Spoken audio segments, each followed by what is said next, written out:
Hi అండి, AK4 multi ఛానల్కి స్వాగతం.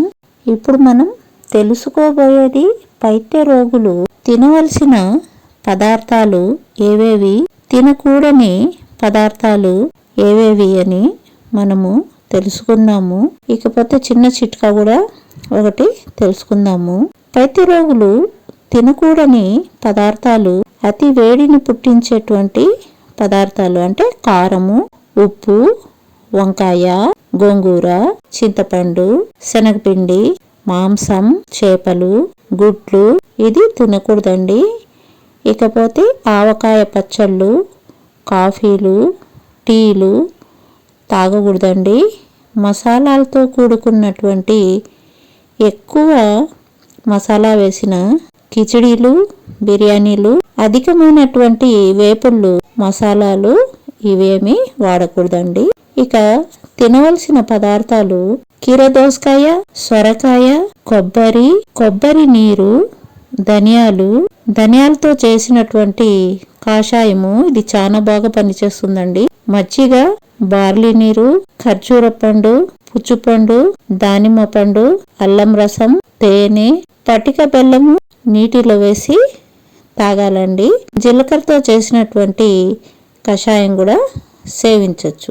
ఇవి అండి తినవలసిన పదార్థాలు. ఇకపోతే చిన్న చిట్కా ఉంది, చెప్తాను.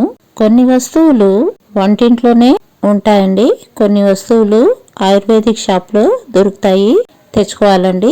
యాలకులు 10 గ్రాములు, లవంగాలు 20 గ్రాములు, తుంగమస్తులు 30 గ్రాములు, కొండపిండి వేర్లు 50 గ్రాములు, మంచి గంధం చెక్క 80 గ్రాములు, జీలకర్ర 90 గ్రాములు, పసుపు 100 గ్రాములు, ఉసిరిక పప్పు 100 గ్రాములు, పిల్లి పీచరగడ్డలు 120 గ్రాములు. వీటన్నిటిని రోట్లో వేసి మెత్తగా దంచాలండి. బాగా జల్లెడి పెట్టాలి. మెత్తగా దంచి ఈ చూర్ణం అనేది పెట్టుకోవాలండి. తర్వాత ఆ చూర్ణము సమభాగము అంటే ఎన్ని గ్రాములు ఉంటే అంత సమభాగము కండ చక్కెర పొడి అనేది కలిపి గాజు సీసాలో నిల్వ చేసుకోవాలండి. రోజు పూటకు 1 స్పూన్ మోతాదులో మంచినీటిలో సేవించాలండి. ఇలా సేవిస్తే 24 రకాల పైత్య రోగాలు మాత్రమే కాకుండా మేహ రోగాలు, అతిమూత్ర రోగాలు, అతిసారం రోగము, బంక జిగటు విరేచనాలు, స్త్రీలకు సోమరోగము, రక్తస్రావము ఇవన్నీ హరించిపోతాయండి.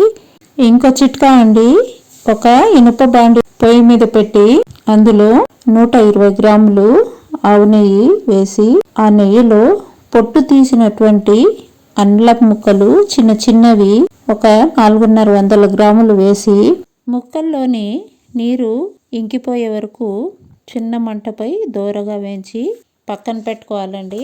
తరువాత కండ చక్కెర ఒక 450 గ్రాములు మోతాదులో తీసుకొని బాండీలో వేసి 1/2 లీటరు మంచినీరు వేసి చిన్న మంట పైన పెట్టి బాగా మరిగిస్తూ ఉంటే క్రమంగా అది పాకంలాగా వస్తుందండి.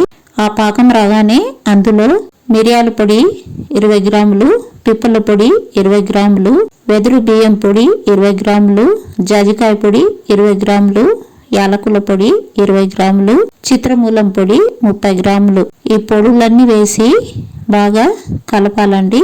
కలిపి అందులో ముందు మనము వేయించి పెట్టుకున్నటువంటి అల్లం ముక్కలు వేసేయాలండి.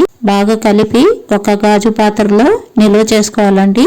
ఇలా చేసుకున్నటువంటి లేహాన్ని డైలీ మనము 1/2 స్పూను ఉదయము సాయంత్రము తింటూ ఉండాలండి. ఇలా తినడం వల్ల 24 రకాలైనటువంటి పైత్య రోగాలు మొత్తము పోతాయండి. ఈ పైన చెప్పినటువంటి లేహంలో తయారు చేయడంలో ఏ మాత్రము లోపం జరిగితే కూడా అది బాగుండదండి. లేహము తడిగా ఉండకూడదండి. వాడేటప్పుడు కూడా తడి అనేది తగలకూడదండి. మనము స్పూను నోట్లో వేసుకొని ఆ స్పూను మళ్ళీ దాంట్లో పెట్టకూడదండి. బాగా ఎండిన డ్రై స్పూన్ తీసుకొని వాడుకోవాలండి. మళ్ళీ అదే స్పూను వాడకూడదండి, డ్రై స్పూనే వాడాలండి. ఇవన్నీ మీకు నచ్చితే లైక్ చేయండి, షేర్ చేయండి, సబ్స్క్రైబ్ చేయండి. థ్యాంక్ యూ అండి.